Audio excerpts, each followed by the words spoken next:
Dia Yves a Cordia agus Fáilte Rash. Hello friends and welcome back to the Grá Mòr podcast. Léan is Anam Dom. My name is Léan Doyle and it is with deep, heartfelt gratitude that I welcome you back to this sacred space.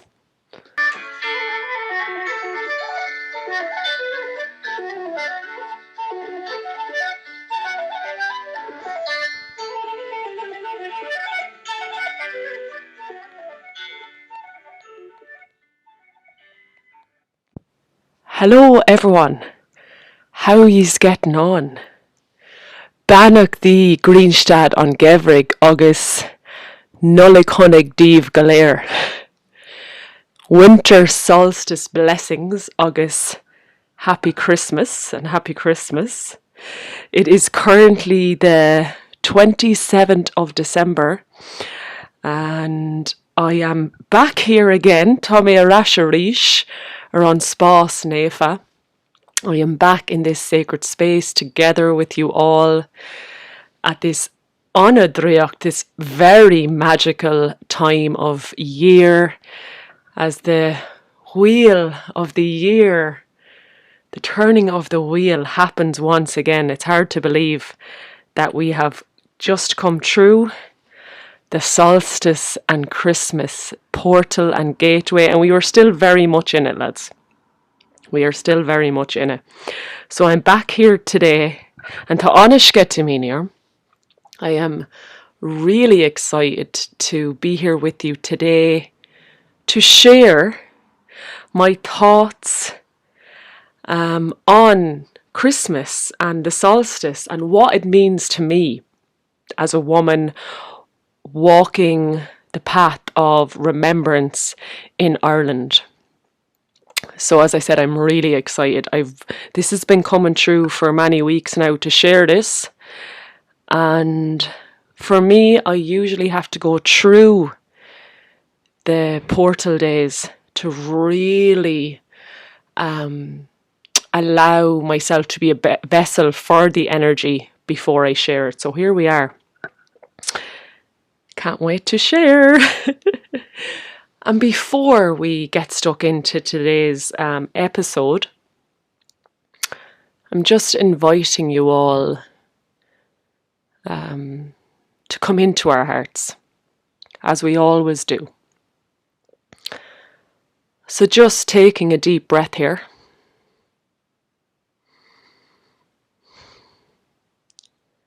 And bringing your awareness from your head down into your sacred heart. Tá mé I mo críanis. I am in my heart now. And in this sacred place, the doorway to soul and to God, we open ourselves up to be a vessel for the return of light during this solstice and Christ consciousness portal.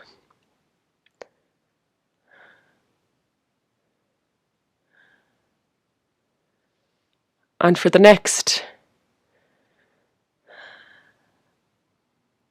hour or so, just allowing yourself to be in receivership of this light of hope, this light of solstice rebirth, to dwell within your body and your heart and your mind.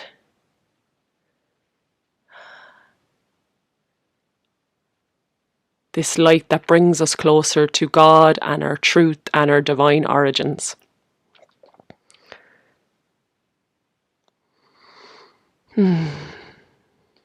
So now that we are more grounded perhaps in our bodies and hearts, let's get stuck in, friends. Yeah, so there is many different things that I want to touch on in today's episode, and let's see what comes true. I have some structure in my mind, but always open to the flow and the messages from Spirit. So let's see.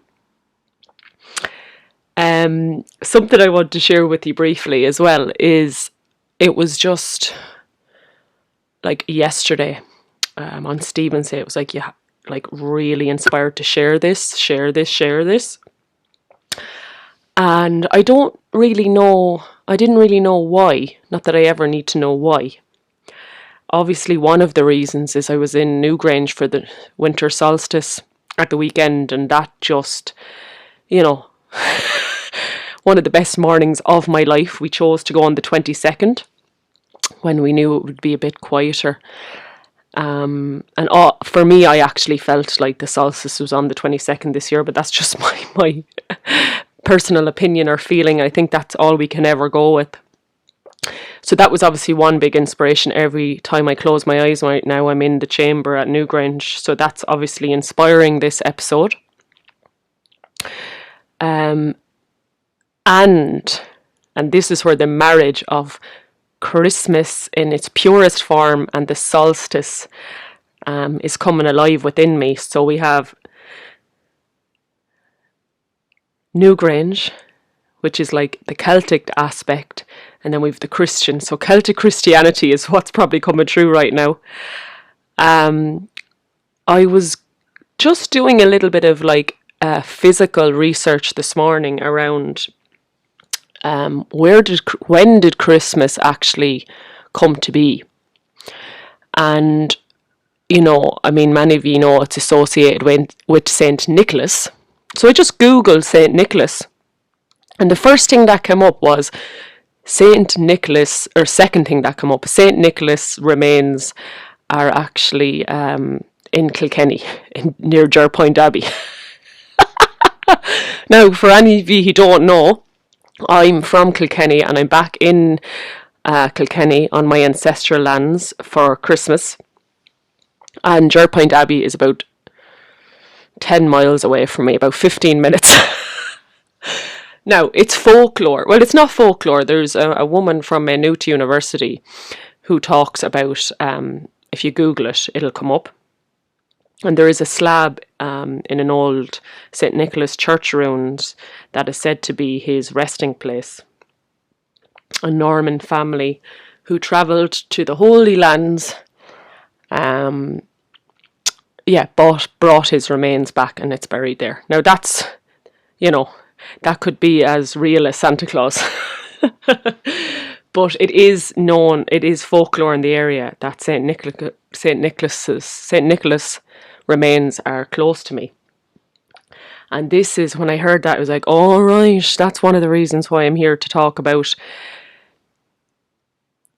what am I here to talk about? The similarities between Christmas and the solstice, and how they're not two celebrations. They're all the one. In their purest form. Was there some dark reasons, perhaps, by the Catholic Church to place Christmas near the solstice? Yes, I believe there is. So I'm going to talk about that. I'm going to talk about the more, some of the physical roots of Christmas. And I want to talk about, the similarities between the celebrations of light, the return of hope, of Christmas and solstice, and how a lot of the Christmas traditions are in fact pagan. And I would also like to talk about Santa Claus and what do we tell our children, and is that a tradition that we want to continue? Basically keeping the truth from the next generation in relation to presents at Christmas. And yes, I'd also like to talk about how we make Christmas our own. Okay, so for a lot of us, that are, I don't really like the word pagan, but are walking that path, can become allergic to Christmas, but how we get to decide how we bring this celebration forward. There's a few different topics that I want to touch on in today's episode, and whatever else needs to come true. So let's talk about some of those topics in more depth. I just want to start by sharing my experience the past couple of years when it comes to the solstice and Christmas. I am someone who has always absolutely loved Christmas, and my family here in Kilkenny have always done it so beautifully. Not in a very materialistic way, but just a real pure, nourishing way of just, coming together as a family, sharing gifts in a really loving way, having the trees and the evergreen and the holly and organic food, and being as loving and kind and generous to one another as possible. So there's always been a magic in our family home at this time of year, just a sense of joy and excitement and lightness, which I now see as a Christ consciousness in our homes, really, plus this excitement of the return of the solstice light. But it was unconscious back then. I didn't know, I just loved it. So when I had my spiritual awakening, that's been happening for a long time, but more notably in 2019, 2020, and came back to my indigenous Irish spiritual roots, that of Druidry and nature-based spirituality, I became allergic to Christmas that first or second year. I was like, this is all about this solstice. They've robbed this solstice from us. This is bullshit. This is all materialistic crap. And, all this like nights out and drinking and shopping and stress, like women especially been stressed about dinner and Christmas presents and Santa, and just towns been busy and traffic and artificial lighting. And I was like, that is completely going against what we're meant to be doing at the darkest time of year. So in the lead up to Christmas or the solstice is the darkest time of year, where we're meant to be resting and cocooning, not, in traffic jams or in queues in shops, buying all this shite we don't need. So the first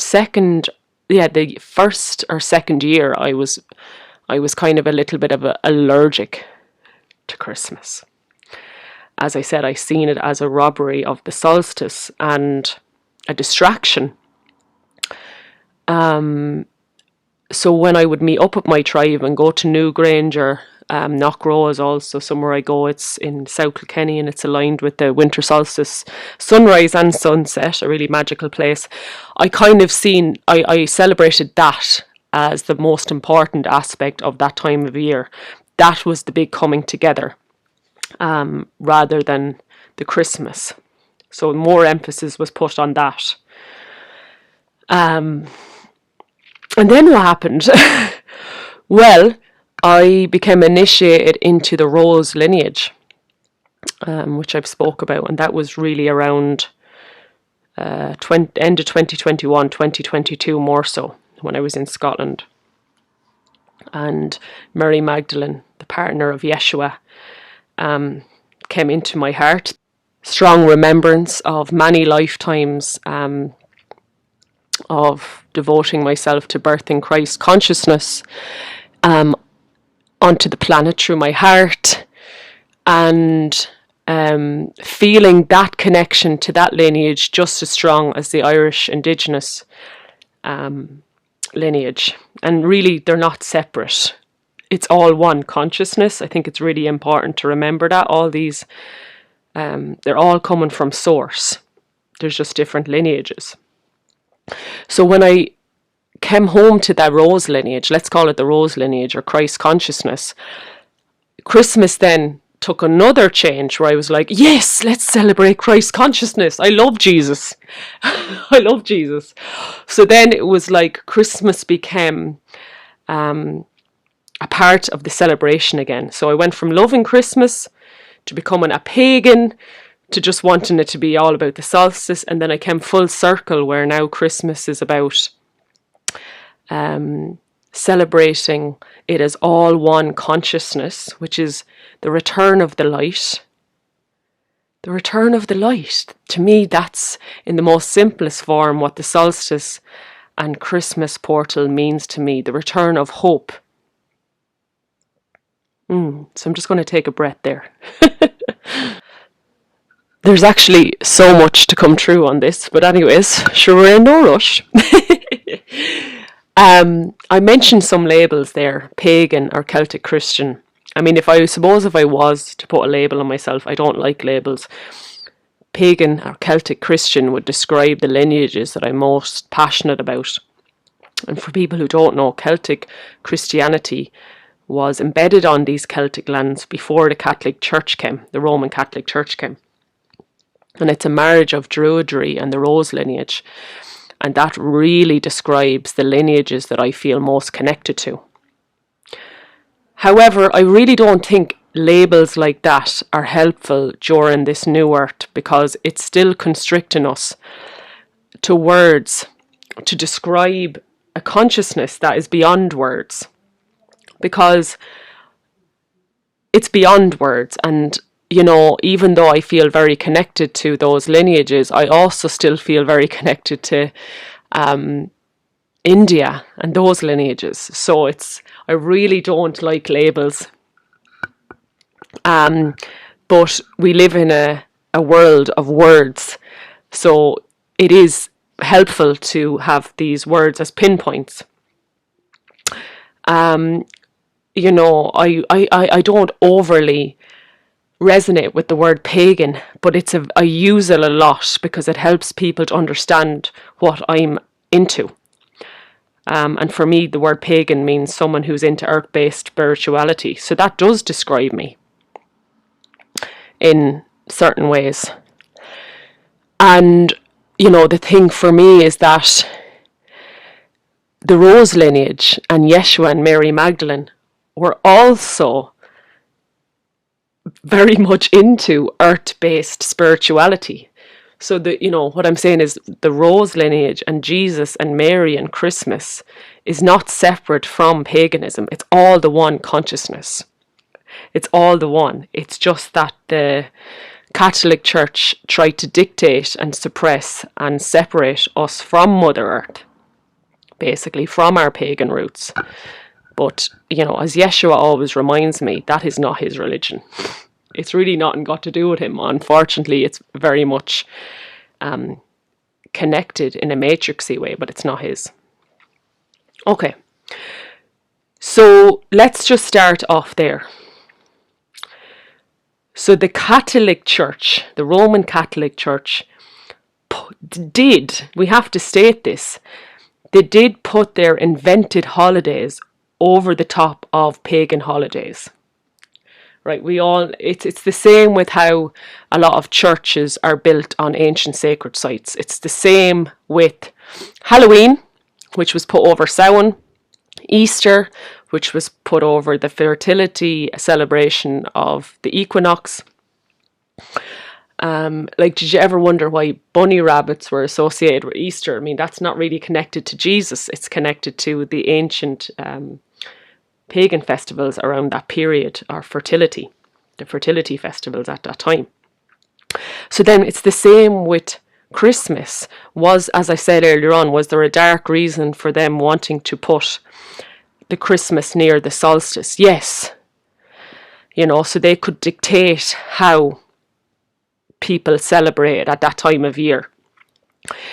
And this happened, you know, when I was looking it up, it was, according to online sources, it was Pope Julius I in the 4th century who chose the date 25th of December to celebrate Christmas, or Christ's birth.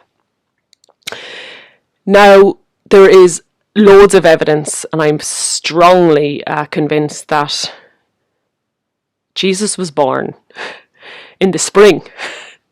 Jesus was born in the spring. You know, he was gifted a baby lamb at his birth. Lambs aren't born on the 25th of December. And there's loads of evidence to say he was born in spring. So he wasn't even born at this time of year. However, even though there was perhaps a dark reason for putting Christmas close to the solstice to try and suppress the ancient celebrations and festivities at that time of year, there was also a divinity in that, which I'll get to. So I'm going to get to the divinity in a minute. But this is the wound that I think pagans have to work through. I see a lot of it online. It's like, Christmas Christmas is pagan and Christmas is like bullshit and we don't want to celebrate. We can't, like, I'm nearly thinking like the pagan community, there's just like aversion to Christmas and we can't celebrate. And the reason I feel that is because there was a dark reason for the Catholic Church for putting it close to the solstice. It was to suppress it and just distract people from the return of the light and the solstice celebration. So I think to overcome that wound, we have to acknowledge it. Yes, there was perhaps a dark reason there. You know, it's like the witch wound. We have to acknowledge it and understand, okay, yes, there was something not of the light there. Okay, so it's really important to honour that. And I think it took me probably a year or two to overcome that wound and be like, okay, that was their intention, but it hasn't fucking worked, lads. It hasn't worked. And actually, let's look at the divinity. Because, you know, I believe everything can be for our benefit in some way as well. Nothing is good or bad, right or wrong. So the divinity within that, lads, is that having Yeshua being celebrated at this time of year coincides with the energies of the solstice, which I mentioned earlier, which is the return of light. So Jesus was seen as this Son of God, which is the Son of the light, this return of hope. He was the light in the world. He was called being the light of the world. And that is very similar energy to the solstice.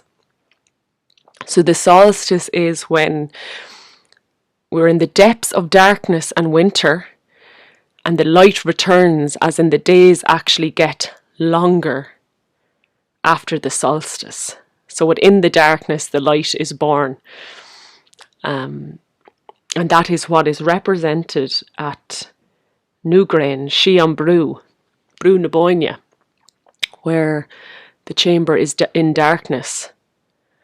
And then on the 21st of December, actually for many days around it, through the roof box, the God of light, the return of the light comes through the roof box and penetrates the dark womb, bringing the hope of new life, of conception.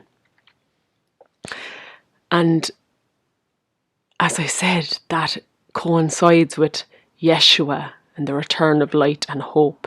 New life will come from the darkness, from the death that has occurred over the winter.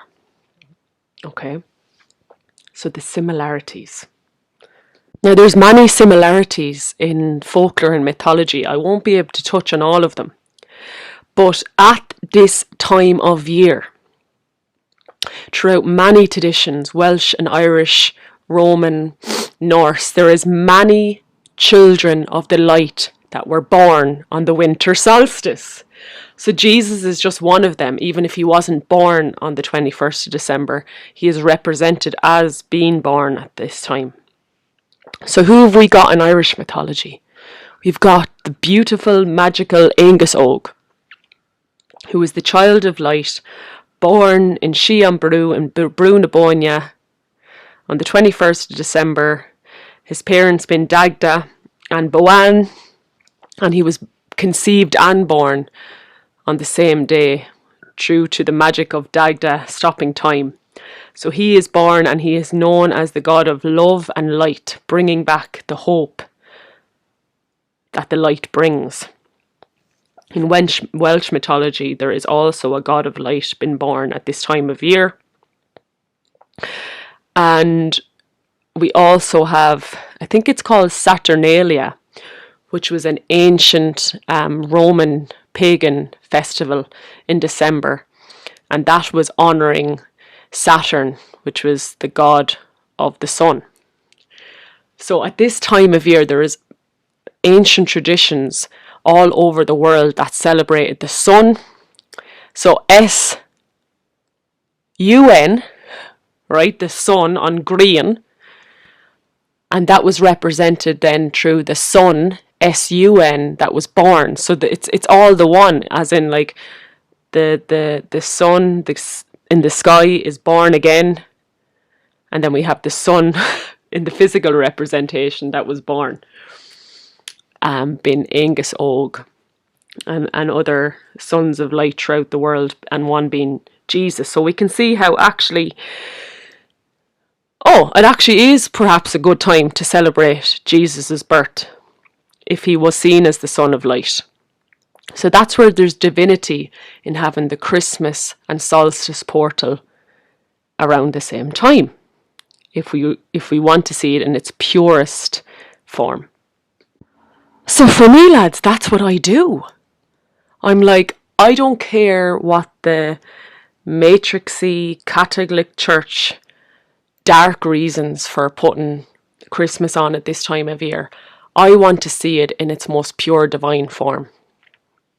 So for me, this is a beautiful time of year where I want to celebrate Christ's consciousness, the Son of Light being born, the return of light, and this, when I was up, there's just this, when I was up at Newgrange and, being back home with my family, there is a magic at this time of year that I feel. And for me, it's a marriage of Christ consciousness and the return of the physical light from the sun that, we really feel at these sacred sites like Newgrange and Stonehenge and many different sacred sites around the world that are aligned with the winter solstice. There's a stone row actually down in Waterville in Kerry that is aligned with the winter solstice sun as well. So it's just a beautiful time to celebrate all of it. And for me, Christ consciousness is beyond Yeshua and Mary Magdalene and the Rose lineage. Christ consciousness is simply like love and forgiveness and joy and generosity and compassion. So it's a beautiful time for me to just embody more of that, because I feel like if everybody is praying to Jesus and thanking Jesus for being born and singing all these songs about Jesus being born, then there's an amplification of Christ consciousness on the planet during this week. And I feel it. There's definitely within my family unit so much more joy being spoken, so much more love. We're definitely more in our hearts and we're being nicer to one another. And as I said, it's not just the Christ consciousness, it's the light of the solstice, and they're all one, they're not separated. And, I really believe, at this time I feel God, Lu, which is the god of light, Angus Og, Dagda, Boan, these are the ancient medicine keepers of Ireland specifically. And they hold Christ consciousness. Of course they do. I can feel it. They are the Christed ones of Eru, I feel. That's just my specific, what comes through my channel. So as I said, it's all one. I'm celebrating the ancient ones of Ireland as I celebrate Christmas, because Christ is not just about the birth of Jesus. It's the Christmas. It's the celebration of the birth of Christ consciousness on this planet, which has been around since the dawn of time. And for me, what I'm feeling is like Atlantis and Lemuria is when Christ consciousness really was embedded here. And, just go to Newgrange and see if you can feel the Atlantis energy, because I sure do. And you know, there's many people who say it is Atlantis, and I don't necessarily feel like it has to be Atlantis. My friends who went to Malta felt like that was Atlantis, but it's, for me, it's more so about whoever built these sacred sites like Newgrange, Brú na Báine, and specifically Shean Brew, knew the wisdom and consciousness of Atlantis.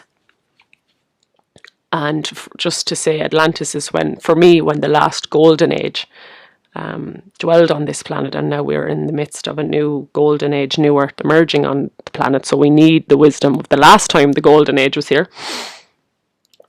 So it's not that Newgrange is Atlantis, it's that the people who built it had the consciousness of Atlantis. You know, the Tuatha Dé Danann and other medicine keepers knew the ancient golden age wisdom, and they built these sacred sites to help us remember this very ancient wisdom that goes beyond Ireland, that goes beyond the Celtic Islands. As I said, that actually points us towards Atlantis and very, very, very ancient civilizations here on this planet. So I hope I've drilled that message in our home, the similarities. I have a very strong habit of repeating myself because I wonder, am I making sense? But just trusting that. And I just took a little break there. And I realised how I managed these celebrations this year. So instead of having it as two separate celebrations where I would, you know, be with my New Earth tribe around the solstice and then go home to my family for Christmas, I can see how they merged this year, where I was up in the Boyne Valley with my soul tribe, and then my soul tribe infiltrated my family home on Monday, which was the 23rd, and two of my soul tribe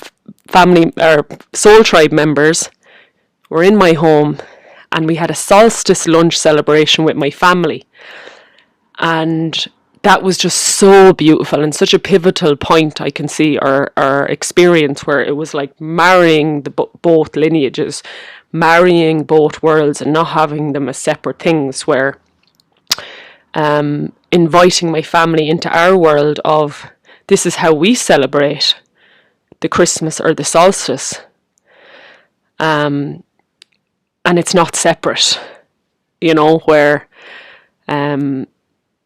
there wasn't one separate trip to Newgrange and then this separate thing of Christmas. It was all one. So I think that was like a sign of where I have come with my relationship to this time of year, which is, it's all one celebration. So that was really, really beautiful experience for me and my family and my friends who came, and explaining to my family how this is actually not separate.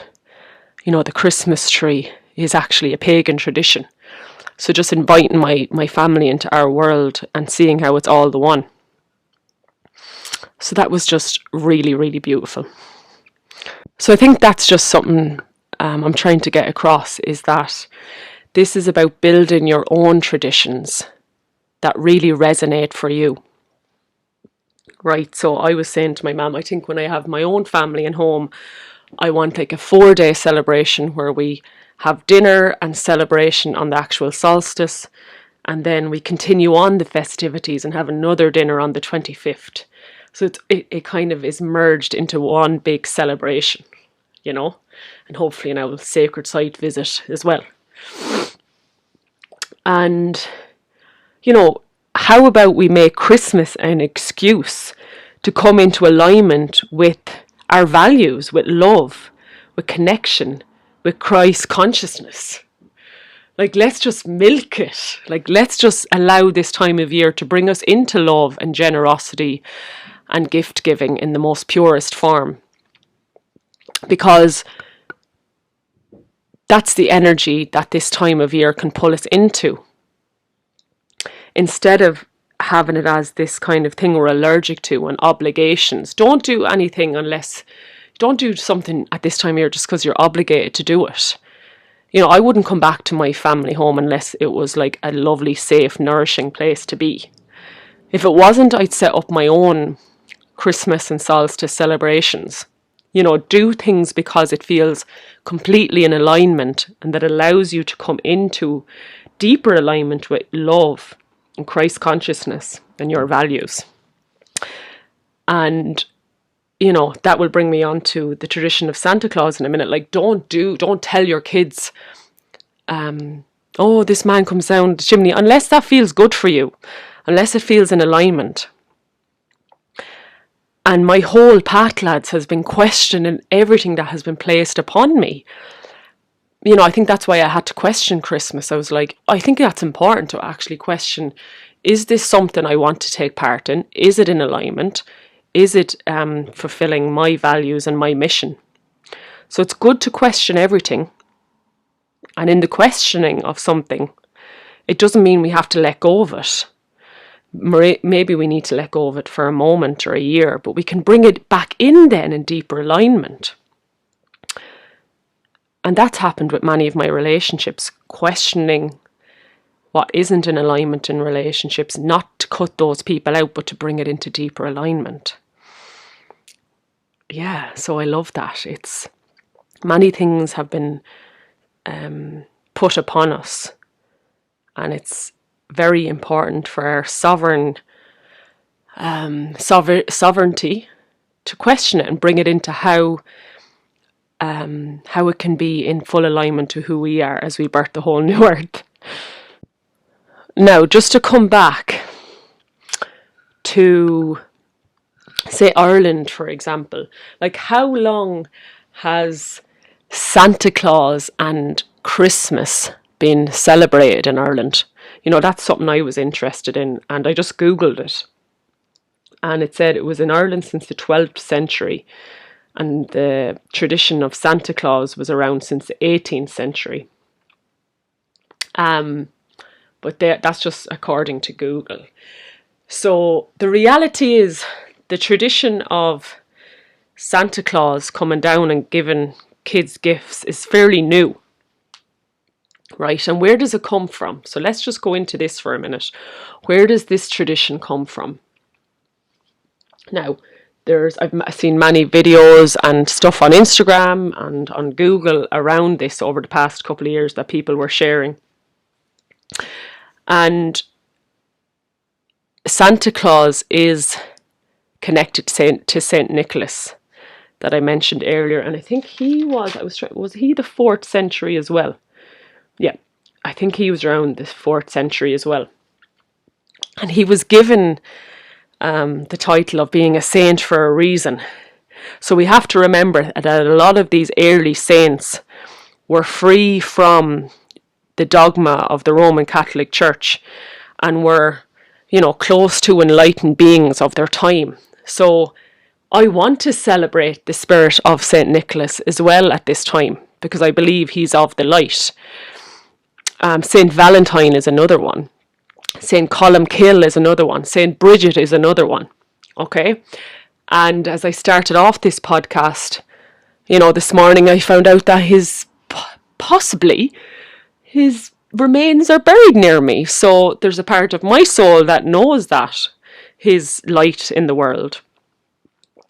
So Saint Nicholas was very generous with his wealth, and it was said that he would give gifts in secret. So secret Santa. I mean, that's the kind of the spirit behind Santa Claus, is why, like, this secrecy and this gift. I think when you're doing secret Santa, we did it in our family this year, there's like this gift without expectation. There's this unconditional love that happens when you give a gift in secret. I don't want any like affirmations or anything in return. It's like giving for the sake of giving. So that's how we can celebrate the spirit of Saint Nicholas, his kindness, his generosity, his giving energy, true giving gifts at this time. Okay, so just on that, and yes, I do. I'm conscious there's a lot coming through here, so I'll try and slow down. The excitement. Okay. So, I do remember the excitement of getting up as a child early in the morning, preparing to open Santa's presents, right? And the magic as a child that you feel. But I have to say, lads, even as adults, there's a certain type of magic here. When you receive gifts from your family and from your family members, we've actually managed to keep that magic alive in our household. And I think it's a really beautiful thing. It's like, I think as our family, our love language is gifts. And it's a visual symbol of love in its purest form. You actually have something tangible, and we won't always be able to rely on this, but we have something tangible that reminds us that this person loves us.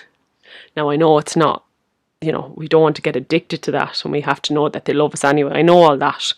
But if your family's love language is gifts, then it's a beautiful way to actually feel love, especially in an Irish family where it's not always possible for people to say it out loud. If you're Irish, you know what I mean. And,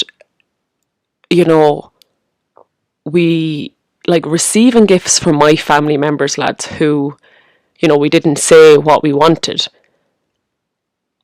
has given me so much joy, because it made me realise how much they actually see me and know me when they would get me these things that meant so much to me, but I never gave them any clues about it,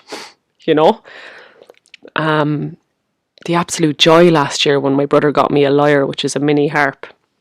And I'd been looking for one anyways, and I never told him, and he just tuned in and he got it for me, and they wouldn't be on the path I'm on. My dad got me this beautiful Viking wool hood cloak that is just absolutely phenomenal. It's just incredible how much love is shared between me and my family through these gifts of love, and how much we actually, in our family, especially when we're the black sheep, we mightn't feel seen or loved, but through this gift giving, we can feel really loved and seen. And I just think it's beautiful.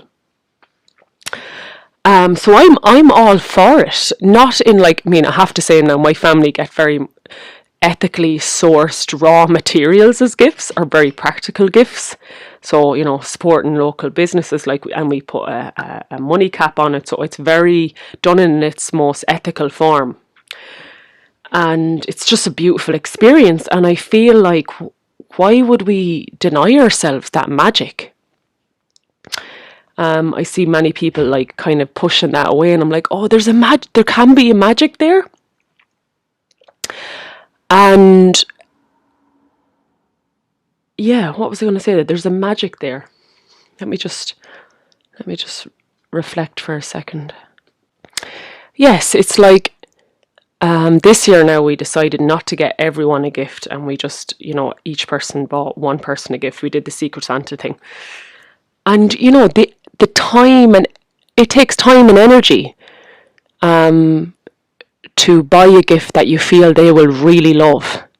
And that in itself is an act of love when you tune into that person and you put time and energy, and it takes time and energy to bring that gift into physicality, and you have to invest your resources in that person. And I just think that's an act of love, and that's the spirit of Saint Nicolas or Santa Claus that we can honour and celebrate at this time of year in a non-materialistic way, but in its purest form. So there we go. I really wanted to share that. And it doesn't have to be, spoiling each other or overindulging. We can bring a level of practicality to the gift, stuff that people will really use. And just, let's celebrate St. Nicholas's generosity and gift giving at this time of year. So, I feel like that's a really important part as well. Okay, so the next thing I want to talk about in more detail specifically is, what do we tell our children about Christmas and about Santa Claus? So I watched a video by Teal Swan, who I've mentioned on many episodes. I love her work and I really resonate with a lot of the messages that she shares.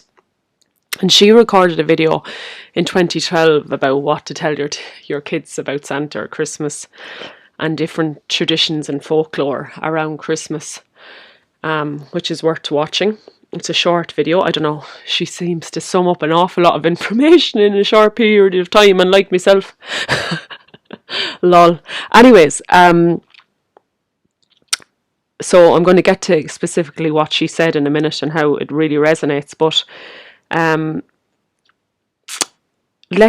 where did the tradition of Santa Claus coming down the chimney originate, right? So Saint Nicholas and Santa Claus, they're kind of separate but similar energies. But it's the merging of many different folklore characters. So for example, in the Norse tradition, we have Odin, which is a god. And the folklore is that he would enter chimneys on the solstice, right? And then there was the stories of St. Nicholas throwing gold down the chimneys. And then in the more Celtic traditions or folklore, you know, the hearth, the fire being a very sacred portal to the divine. So that's where the fairies and elves brought through the gifts through the heart of the fire, not necessarily the chimney, but the heart of the fire. So it makes sense when you think about it from a mythology or folklore or pagan viewpoint that gifts come through the fire or the chimney, doesn't it? So it's an amalgamation, I think that's the right word, of many different traditions where we have Santa Claus or Saint Nicholas or that energy of gift giving coming through the fire, right? So is that the story we need to tell our kids at this time of year? Now, do we want to tell them that, or do we want to just say, look, actually, this is the spirit of St. Nicholas, we're celebrating him, but we're the one who gives you the gifts, okay? This is nearly a taboo subject, I feel. You know, for me, I'm really feeling the energy of Dear Mother, and I'll do a whole other episode on that, but like, it's the consciousness of being the dear mother as I prepare to birth my children. And the energy of the dear mother is like sovereignty and truth, right? So as I work with the energy of my spirit babies, it's like I can't tell them anything that isn't truth. So personally, I know that I will be telling my children the truth of who's given them the gifts at Christmas. But there's no right or wrong answer here, because we live in a world that is beyond right or wrong. It's what feels good for you as a parent. Now, I spoke about this on my Instagram years ago, and it definitely triggered a lot of people, because it was like, does that mean I did something wrong there? And I'm like, I don't mind what anyone else does with your children. That's your decision as a mother and a father. However, what I'm passionate about is bringing through what feels in alignment for me and what feels truthful for me. And I want to inspire others to do the same. Like, let's not do it just because it's been done. Let's not do it because you feel pressurized to do it. Does it feel in alignment with your children, your values, and what's in alignment for you? Now, when I was on the path of questioning everything about Christmas, I would bring it up in conversations within my Druid groves that I attend, or my deer tribe or pagan communities, to see what have other people done. I no longer actually need that kind of guidance. I don't mind if there's no one else in the community that has done it my way, but you know, when you're on the start of your path, you want, oh, maybe there's someone I can follow here. Like, you know, then we realise we have to be the way shores ourselves. But it was interesting to see, lads, who in the other community had followed this kind of dear mother path. And there's a well-known druid, female druid, I won't mention her name, but she was way beyond her time, you know, decades ago, where she chose to be Mrs. Santa Claus, where she brought through the spirit of Santa Claus through her, so her kids knew she was the person giving them the gifts. But what she said to me was like, it didn't take away, she didn't feel like it took away any of the magic for her children. And there's been a few other people that I've talked to who have done it that way, and I was like, that's what I'm talking about, right? Now, it doesn't matter, lads, if there's no reference point in your community. If that's what you feel your spirit babies are asking you to do, then do it. And I'm here to support that, because we're paving a whole new way. It's, you know, we'll come up against different barriers if we want to send our kids to school. And how do we navigate that? How do we, you know, communicate with our kids that other kids have different beliefs? Well, you communicate that with your children, right? Children are more capable of understanding concepts and things than we can even understand. We need to see them as little adults, and they're actually here to teach us. So keeping truth from children, to me, is just, I don't think it will serve our relationship with them, because we're seeing them as unequal to us when they're not. So if you're, you know, these women I spoke to who did it that way, they homeschooled. So it's a lot different when you're planning on homeschooling your kids. I mean, a lot of homeschool children actually have a different setup at Christmas. There is a lot of that kind of concept of they know the parents are giving them the gifts. So it's a lot more, we think everybody is doing it that way, but there's actually a whole other group of people who are doing things a different way. Trust me, I meet these people, they're out there. Now, in that video I referenced by Teal Swan, she made the video in 2012, so at the time her son was 3. And she said this, she said, they will have the joy, the same joy, knowing their parents bought the presents. It's not any less joyful for children whether Santa brought them or knowing their parents brought them. Does that make sense? And when I heard her say that, I was like, that's what I believe to be true as well, because I've experienced it in my own family where I felt the same joy knowing my dad bought me this present, but it was the fact that there was secrecy there, that I didn't tell him what I wanted. And I think we're taking the joy out of it when we have like, oh, this is what I want for Christmas and buy me that. We're taking out the joy of it, the secrecy of it, like have a surprise. I mean, sometimes I think it's good to have a balance, maybe like this is practically what I need, but get me 2 surprises or whatever. So I believe that in my heart to be true, lads, that it's not any less joyful for children. I guarantee you they're still going to be up at 4 o'clock in the morning wanting to open their presents. And okay, so maybe you're like, oh, but it wasn't as magical when it wasn't Santa. But there's many reasons why that is. Maybe because like the bubble had been burst. And that's why the reason why it wasn't as joyful was because truth had been kept from you. And there was a weird energy then going like, oh my God, I was actually lied to. And you see many children going around and like question it, like really, really young children going, this is not the truth, like. And they're going around telling other kids Santa doesn't exist because they want radical truth in their lives. Like they are the fucking rebels. They're like, this is fucking shite, this is bullshit, this is not true at all. I mean, does a 3-year-old have the ability to understand that a man doesn't come down the chimney? 100% they do. I mean, these new generation lads, they know a lot more truth than most adults do because they are very enlightened beings and they're closer to God. Like children have just come through the portal from the other world. So they are actually closer to truth in many ways than we are. So to lie to them, I just don't think it serves our relationship with them. Yet, if that's how you've chose to do it, there's no right or wrong here. But that is my truth. That's what I feel. And when I heard Teal Swan say it, I was like, yes, this is it. Like, let's pave a new way. Let's pave a new way. And I just want to say, lads, if I had kids before now, before my awakening in 2019, they would have been told about Santa. So just trust, and if that was the case, just trusting that was the contract with them, okay?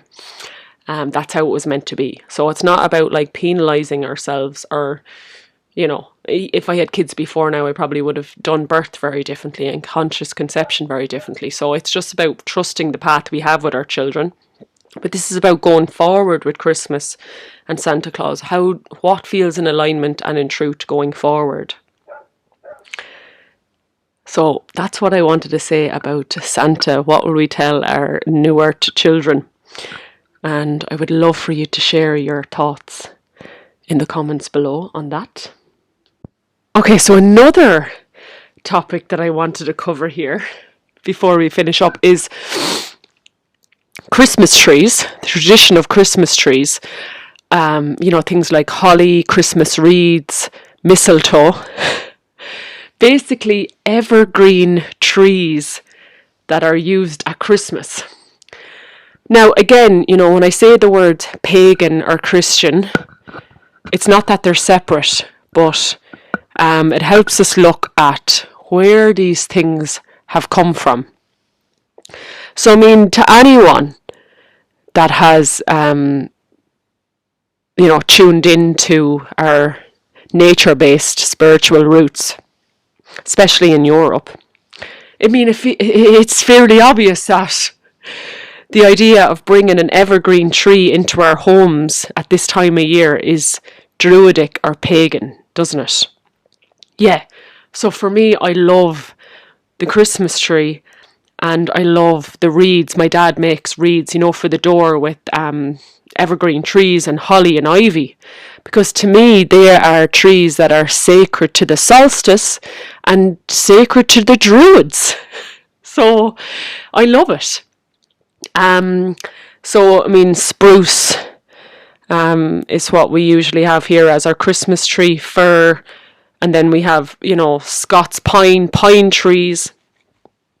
And Scots pine specifically for me is connected to the winter solstice, because the evergreen trees at this time of year represent the light within winter, the light within the darkness. So when we bring these trees into our home at the darkest time of the year, it's representing that the light is born from the darkness. And these trees represent that solstice light in winter. Okay. Now, when we look at Christian traditions, and I mean Christian traditions again, free of the Catholic Church, there is trees associated with Yeshua, with Christ consciousness. The yew tree specifically, or what other trees? At Glastonbury. It was the blackthorn, I think. Anyways, it's not, what I'm trying to say is, it's not like Christ wasn't, and Christianity wasn't connected to trees as well. They were. And that's where Celtic Christianity came, the marriage of both. And it's a whole other episode in itself, but I am fully sure that Yeshua came here to train with the Druids. And there isn't as much physical or folklore knowledge in Ireland as there is in the likes of Glastonbury in Wales, where there is, Glastonbury and Avalon is very much in remembrance of the Christed family being there. But I 100% believe that Yeshua spent a year here in Ireland training with the Druids. So it's, as I said, it's all intertwined. It's all one energy. But as someone who's very connected to Druidry, having a tree in my house is amazing. Having the holly and the ivy and the mistletoe around as a pagan, with inverted commas, is just absolutely epic. So why don't we just enjoy that and lap it up?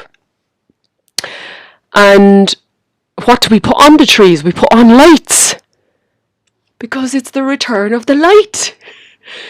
And we've got 9 beautiful trees outside our house here, and my dad beautifully puts these really gorgeous lights on them. So driving up to our house in the night, you've got the lights around the trees, and trees are my favourite things. Like, my whole remembrance happened with the trees. So, like, they're my anam carja, my soul friends. So having the solstice light placed on the trees through artificial lights, nice ones, dimmed ones, I love it. So what we don't, as pagans or whatever, we don't have to reject these. We actually can remember them as our own traditions, our own ancestral traditions that go way beyond the Roman Catholic Church. Of course, there's obviously the topic as well as, like, do we need to cut down trees to put them in our home? How ethical that is. And I totally, get that. And that's why, like, decorating trees that are out on the land, like, that's what we do here. There's trees out here that are just growing here. And that's a beautiful way to bring in the tradition in a way that maybe feels more in alignment for you. So you're decorating the trees with the Christed light, or the solstice light. And then if we place, like, an angel or a star representing the Star of Bethlehem on top of the tree, for me, it's bringing in that the Christed rose lineage, and it's like this marriage of both, which really nourishes my ancient sacred heart. So that is why I love Christmas trees and love that tradition. And when we go out on the land at this time, there is Scots pines needles on the ground that have offered themselves to the land that I can pick. There's loads of holly that is already fallen that we can pick. We don't even have to, like, cut down these things. There's things that, from storms and different things, like trees have blown over, and we can utilize them to decorate our home or to bring in the evergreen light of hope at this dark time of year. So there's loads of ways we can do it that feel more ethical or in alignment for us as well. So I hope I've instilled some excitement there. So I think, Sinead, there I have it, lads. I think I've covered all the topics I've wanted to cover. And I really hope I've still instilled some excitement around how we can actually bring this tradition forward in our own way, right? So maybe you will never celebrate it as Christmas. It'll be just one big long solstice celebration where you do bring in the traditions of Christ consciousness in other ways without naming it, like gift giving or honouring the light that Christ brought to the world. Or maybe it's the opposite, where you will celebrate it as Christmas but honour the solstice traditions and energies that's present. Either way, it doesn't matter what we call it. It's about milking all the energies that are very palpable and present at this time of year and utilising it for our soul's nourishment and growth. I hope you can hear how passionate and excited I am about this too. Like, I think this year it really came into deeper truth within myself and my family and community, where this is all one long week-long celebration at least, where we are honouring the more ancient traditions in their purest form, free of this, like, dogmatic, stressful, obligated energy that we can feel at this time of year. And I didn't go into town shopping. I didn't get tied in all that. Luckily I live in a very quiet part where I shopped, got some gifts locally and got one or two things online from Irish companies.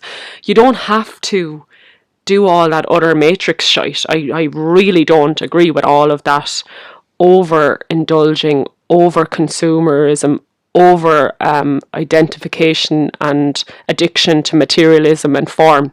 That's not what I'm on about.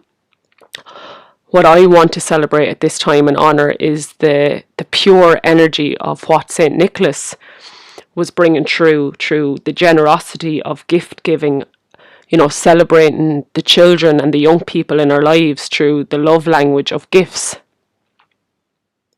So celebrating the energy of St. Nicolas. Absolutely celebrating the return of the solstice light. You know, going to Newgrange, going to Brunaboynia, going to Knockgrow, going to a sacred place, honouring the ancient ones of this land who have been celebrating the return of the light and the solstice for thousands and thousands and thousands of years, probably way longer than we're even being told. Making an excuse to be just more loving and kind and compassionate towards ourselves and our family. And seeing it as a holiday, you know, relaxing and taking it easy and, you know, doing whatever it feels nourishing and relaxing for you. Like, this is, in a way, it's a holiday, isn't it? It's a holiday from our day-to-day lives where we can just come into rest at this darkest time of the year. So, yeah, Sin é a Cáride. I really hope that some of that has landed or resonated. And yeah, I'm just wishing you all a beautiful new year, and the rest of the Christmas and solstice celebrations go well. And you know, just on that, I've been feeling into this for many months, like, when does the new year begin on the wheel of the year? And many people say it begins at Samhain, the new year. For me, I actually feel the new energy with the return of the solstice light. So that's something I had to give up for years, and now I'm like, actually it resonates that it is this time of year. So we're making up our own traditions and our own rules, you know. We don't follow something just because someone else said so. What feels good for us? What resonates with us? What traditions do we want to pass on to our children? What feels most loving and truthful for us at this time of year? So, yes, at this time of year we honour Angus Og, St. Nicolas, Yeshua, Mary Magdalene, Boan, Dagda, Lou, and all the medicine keepers of these sacred lands, not just of Éirú, Scotland, Wales, the UK, the Holy Lands of Jerusalem and Bethlehem, and the whole world. Let us come into unity and love at this time of year. And yes, blessings of the return of light to you all at this magical time of year. Thank you for joining me here and your support and love. Yeah, slán go fóill agus bannock, thank you, and I will see you in the next episode. Slán go fóill agus Grá Mòr.